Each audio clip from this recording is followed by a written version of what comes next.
Mga pagbabago sa Philippine departure rules. Dito sa Pilipinas, ating alamin kung anong ibig sabihin nito na magiging effective this coming September 2023. Watch this video mga kabayan and find out.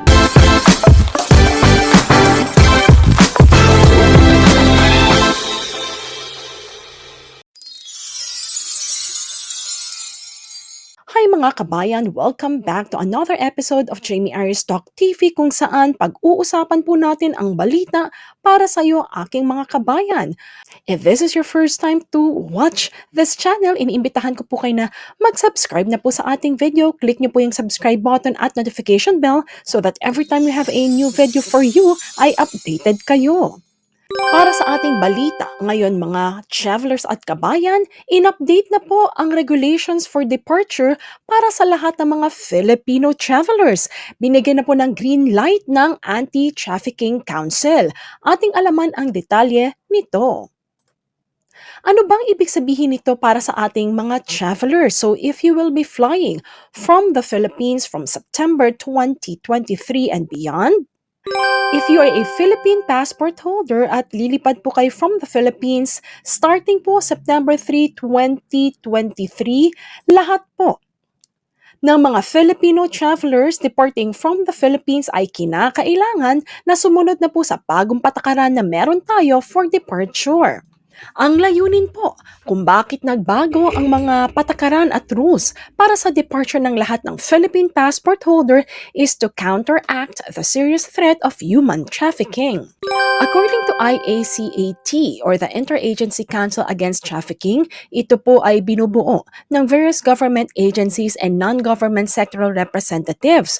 So kasama na po dito ang DOJ, Bureau of Immigration, DSWD, DepEd at DFA. Recently, the IACAT actually approved the changes and updates for the departure rules para sa lahat ng mga Philippine passport holder. Ito ay dahil kanilang naobserbahan na sunod-sunod po ang mga grievances or reklamo ng mga travelers na naka-experience ng flight delays or offloading sa mga airport po sa Pilipinas kapag sila ay departing from our country. Ito ay due to inquiries by Bureau of Immigration officers. At mula sa obserbasyon ng IACAT, ang human trafficking victims ay dumadami at madalas sa kanila ito po yung mga individuals na nagdi-disguise ng sarili nila bilang isang turista or they seemingly have the resources pero wala naman talaga and they will engage in international travel. Kung kaya't napagdesisyonan nila na aprobahan ang pagbabago sa mga departure rules for any Philippine passport holder. As per IACAT, it is paramount importance to emphasize that the revised guidelines for departure have been formulated not to encroach upon the fundamental right to travel but to serve as a protective bulwark shielding our fellow Filipinos from the dire perils of human trafficking. Sinabi po nila, so in short, ang kanilang layunin para po sa ating mga Filipinos ay maiwasan at maprotektahan po tayo laban sa human trafficking. Sinabi rin po ni Miko Clavano, ang DOJ spokesperson, na ang screening process usually should not take long. Estimate niya lang po, it will take a matter of 45 seconds to scan and validate all the documents. Ang proseso po, sabi niya, will be limited to 45 seconds pero at least alam na po ng mga kababayan natin kung anong dadalhin nila. Kabayan, ating alamin ang mga basic travel requirements for any Philippine passport holders na lilipad ng ating bansa from any international airports. Ano ang mga basic travel documents from September 2023 onwards? Ang revised guidelines po ay naglista ng mga sumusunod. Ito ang mga basic travel documents na kinakailangan nyong i-prepare. Unang-una, ang pasaporte. Ang Philippine passport po ninyo dapat valid po ito at least 6 months above from the date of departure. Pangalawa, ang inyong boarding pass papunta sa destination kung saan kayo lilipad.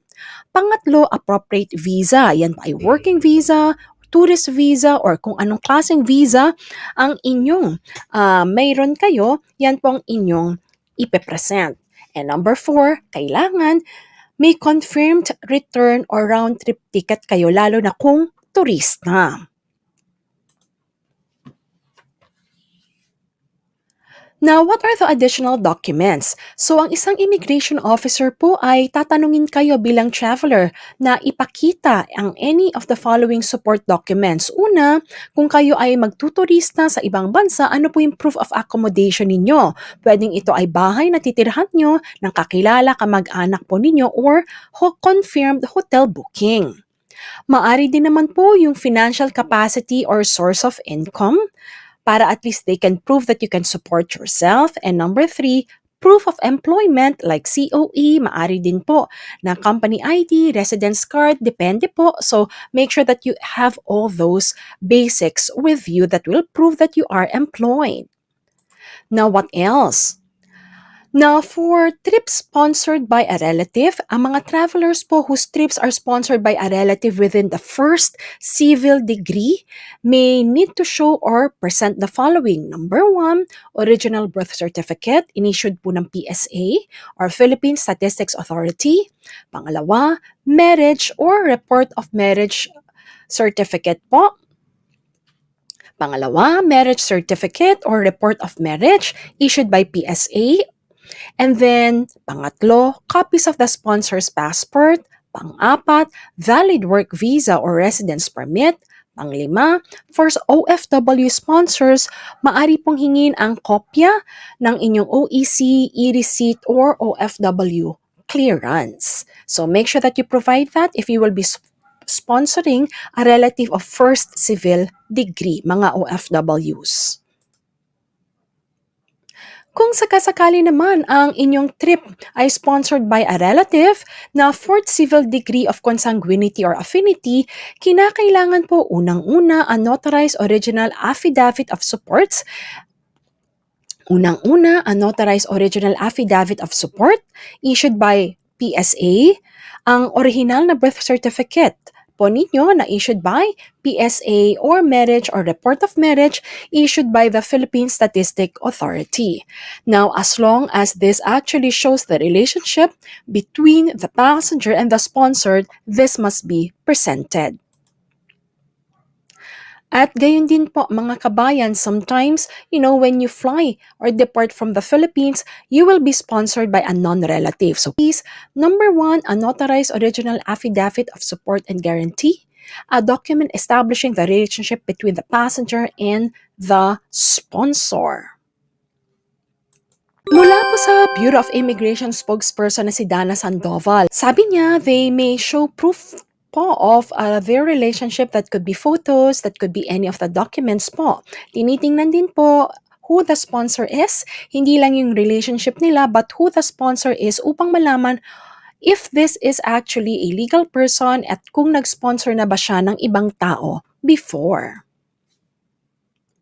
Sabi po ni Dana Sandoval, ang BI Immigration, sabi niya po in the event that a passenger provides a counterfeit, forged, or tampered travel or supporting documents or declines to undergo the primary inspection, the main immigration officer will then postpone their departure. So, tandaan niyo po yung mga kabayan ha. So, make sure that at least you undergo the primary inspection at kung kinakailangan po ng another level ng inspection, nang sa gayon po ay, your flight will not be deferred. Now, new OFWs departing first time in cases where the travel is sponsored by a non-relative or a legal or juridical entity. Number one, OFW clearance issued by the DMW. Number two, valid employment visa or work permit. Number three, employment contract. And number four, visa usage undertaking or manpower request. Ang inspection po ng immigration, usually po, ang tinatanong dito ng mga immigration officer ay ano bang purpose ng travel mo? Work, leisure, or studies. So it depends po kung ano po yung purpose ninyo, you just simply have to state that. Number two, kung ano man po ang mga relevant documents na kinakailangan po for the purpose of travel, they will review the basic travel documents that they expect that you actually have with you. Meron pong dalawang klase ng inspection ng immigration. Una, ang primary inspection. Pangalawa, ang secondary inspection. At kinakailangan po na kayo po ay sasang-ayon na mag-undergo po nito. Now, ang immigration's primary inspection, wherein the immigration officer will postpone or defer the traveler's departure kung sakasakali po na ang pinresenta na dokumento ay ang mga sumusunod: fraudulent, falsified, tampered, travel or supporting documents, at ayaw mag-undergo ng primary inspection ng traveler. Sinabi din po ni spokesperson Dana Sandoval na yung address and contact information ng sponsor po na yun ay kinakailangan po for the Philippine government to be able to locate should issues arise. Now, ano po bang mangyayari kung sakasakali po ang primary immigration officer will refer the travelers to the second immigration officer? Para nang sa gayon po mga kabayan, kung sakaling mangyari ito sa inyo, alam po ninyo. Kung sakaling i-refer po kayo ng primary immigration officer sa secondary immigration officer, yung mga who failed to establish their purpose of travel during primary inspection, and then those who with inconsistent or insufficient travel or supporting documents, and those who are unable to. So tingnan po natin kung sakasakali po na hindi kayo pumasa sa mga pagsusuri ng primary immigration officer. Just in case po hindi satisfied ang primary immigration officer sa inyong mga kasagutan, you then will be referred to secondary immigration officer. So in what instances will that be? Number one, those who fail to establish their purpose of travel during primary inspection. Number two, those with inconsistent or insufficient travel or supporting documents. And three, those unable to show proof of financial capacity to travel and are accompanied by a foreign national who is not a relative by consanguinity or affinity up to the fourth civil decree. Number four, those traveling with or without visa to countries under Alert Level 3 or 4 and those with relevant deployment bans. Number five, those who previously stayed abroad for over 6 months as tourists or previously misrepresented any travel information and are intending to travel again for the same purpose. Number six, those with active deferred departure records. And number seven, those identified and reported by the IACAT, Anti-Trafficking Task Force, or other government agencies as a potentially trafficked or illegally recruited person or a suspected trafficker or illegal recruiter. Now, as per the revised guidelines during the inspection, the secondary immigration officer shall consider the totality of the circumstances of the passenger, na kasama po but is not limited to the purpose of travel, countries of destination or country of destination, duration of the stay, travel history, age, financial capacity, or source of income, na dapat consistent po ito with the passenger's declared purpose of travel and educational background. Number one, ano po ba yung mga reasons when a traveler may be deferred by the secondary immigration officer? Una, refusal to undergo the secondary inspection. Number two, medyo doubtful po sila sa purpose of travel ng traveler. Number three, inconsistent or insufficient travel or supporting documents. Number four, misrepresentation or withholding of material information about the travel. And number five, presentation of fraudulent, falsified, or tampered travel or supporting documents. Number six, non-compliance with previous deferred departure requirements. At number seven, passenger is a potentially trafficked or illegally recruited person or a suspected trafficker or illegal recruiter. Dagdag pa ng DOJ spokesperson na si Miko Clavano, hindi naman po sa naghihigpit ang IACAT, pero ang mandato ng IACAT ay protektahan ang mga kababayan natin na malamang magiging victim ng human trafficking. Dinagdag niya pa na para sa kanila, kailangan muna natin i-screen dito pa lang sa Pilipinas. This is not a curtailment of the right to travel but an enforcement of a policy that we believe fits our culture. Dito pa lang po, pinoprotektahan na natin ang mga kababayan natin, even from this point. Dinagdag pa din po ng spokesperson naman ng Bureau of Immigration na sabi niya with regards sa line sa airport that have been addressed na rin. Dati po kasi 'di ba sinasabi mahaba daw po ang linya sa airport. Sabi niya, we're thankful for the MIAA. They have expanded our immigration areas and we will continue to expand until the end of the year. Sinabi rin po niya na isa sa priority projects nila ng kanilang sangay sa mamumuno po ni Commissioner Tansinko is to create green lanes. Ito po ay gagamitin ng mga frequent travelers, OFWs, ICR card holders that would hasten process. It is easier for them to undergo primary inspection.